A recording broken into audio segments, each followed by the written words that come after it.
Hai, Assalamualaikum warahmatullahi wabarakatuh. Sebelumnya perkenalkan, saya Jessica Putri Weken dengan nomor induk mahasiswa 18721500030 dari Prodi Pendidikan Ekonomi kelas B dengan dosen pengampu Ibu Irvia Eriza MPD dengan mata kuliah Ekonomi Publik.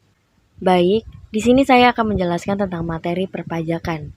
Pajak merupakan pungutan wajib yang dibayar oleh setiap warga negara atau wajib pajak kepada negara dan akan digunakan untuk kepentingan pemerintah dan masyarakat umum. Pajak juga merupakan salah satu sumber dana pemerintah untuk melakukan pembangunan, baik pemerintah pusat maupun pemerintah daerah. Selanjutnya ada fungsi pajak. Fungsi pajak secara umum ada 4, yaitu yang pertama fungsi anggaran, sebagai sumber dana bagi pemerintah untuk membiayai pengeluaran-pengeluarannya. Lalu yang kedua ada fungsi mengatur, sebagai alat pengatur atau melaksanakan pemerintah dalam bidang sosial ekonomi. Lalu yang ketiga, stabilitas. Pajak sebagai penerimaan negara dapat digunakan untuk menjalankan kebijakan-kebijakan pemerintah. Lalu yang terakhir, yaitu yang keempat, redistribusi pendapatan. Penerimaan negara dari pajak digunakan untuk membiayai pengeluaran umum dan pembangunan nasional sehingga dapat membuka kesempatan kerja dengan tujuan untuk meningkatkan pendapatan masyarakat. Oke, baik. Selanjutnya ada jenis-jenis pajak. Yang pertama ada pajak berdasarkan sifatnya, yaitu pajak tidak langsung dan pajak langsung. Pajak tidak langsung adalah pajak yang diberikan kepada wajib pajak bila melakukan peristiwa atau perbuatan tertentu. Contohnya, seorang baru akan dikenakan pajak PPN apabila membeli suatu barang. Lalu pajak langsung adalah pajak yang dikenakan pada wajib pajak secara berkala baik perorangan maupun badan usaha. Contohnya pajak penghasilan atau PPH dan pajak bumi dan bangunan atau PBB.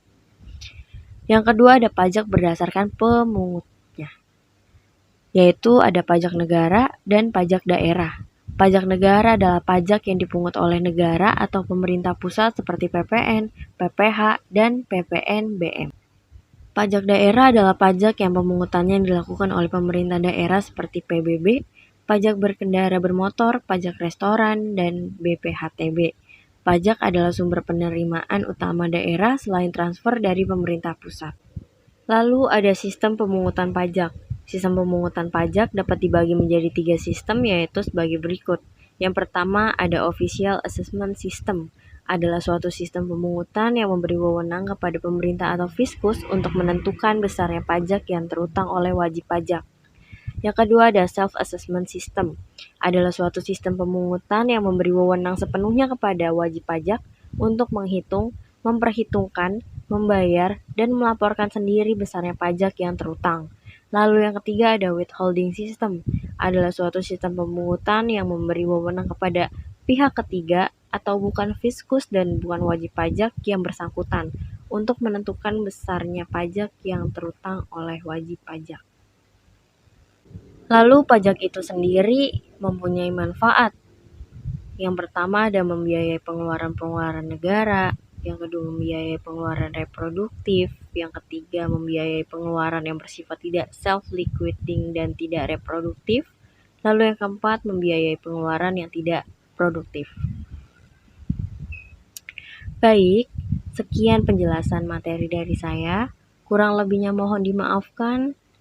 Terima kasih. Wassalamualaikum warahmatullahi wabarakatuh.